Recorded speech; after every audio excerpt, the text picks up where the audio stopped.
Good day, folks. Welcome back to another time video. Let's tie up a Goldie Pupa. So I've got a size 12 Daiichi 1760, a 7/64 white bead, and some burnt orange tying thread. Now, when these Goldies come off, they are typically in the larger sizes, so 10 2X, 12 2X, 14 2X.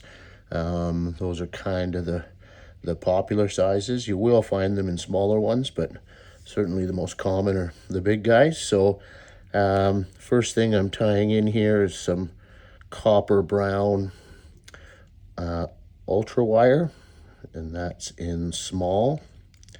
So I'll just tie that down till about my thread hangs roughly at the barb there.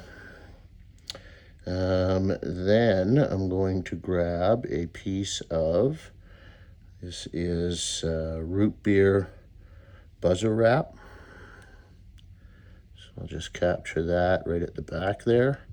And now I'm just going to, with some nice smooth wraps, run my thread back up.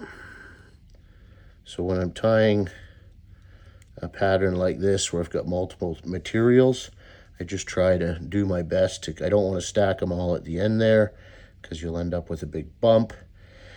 And so I try to just even them out amongst the shank as much as I can. So now this material, I unfortunately can't tell you what it is because I've lost the packaging.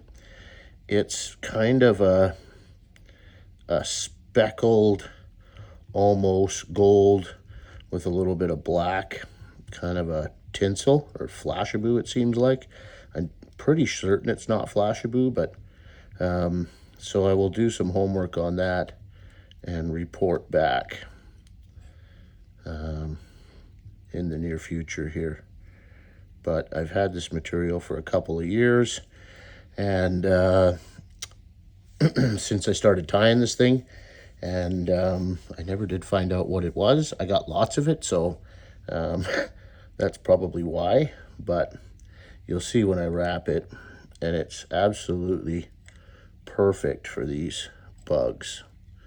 So if you had some sort of kind of goldish black tinsel of some sort, or even gold would be fine. So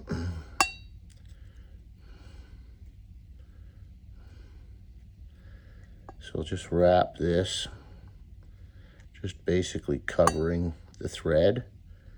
If you miss a spot here and there on this thing, it doesn't matter. These things can be pretty gnarly looking sometimes. So honestly, I think if you just, even if you wanted something even simpler, if you just took this burnt orange and then put the root beer over top of it, or wood duck with root beer over top of it, that would likely give you a pretty good Goldie pattern. We've fished those quite a bit. But this root beer just kind of brightens it up a little bit.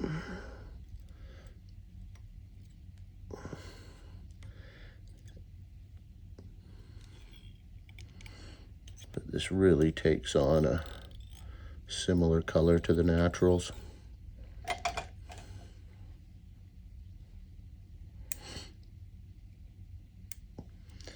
Trim that out of there. And then we will come in with our wire and just rip it up.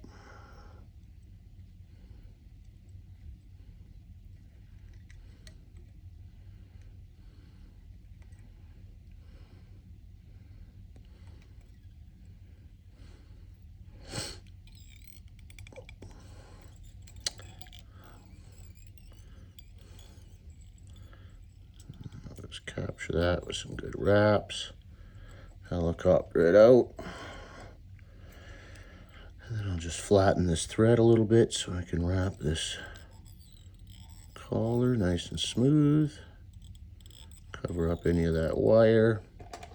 And then we can come in straight to a whip finish.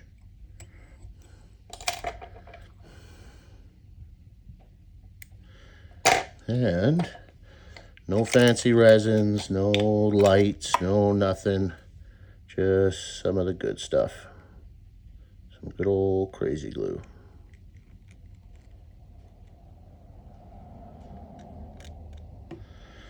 There it is. So that, my friends, is the Goldie Pupa.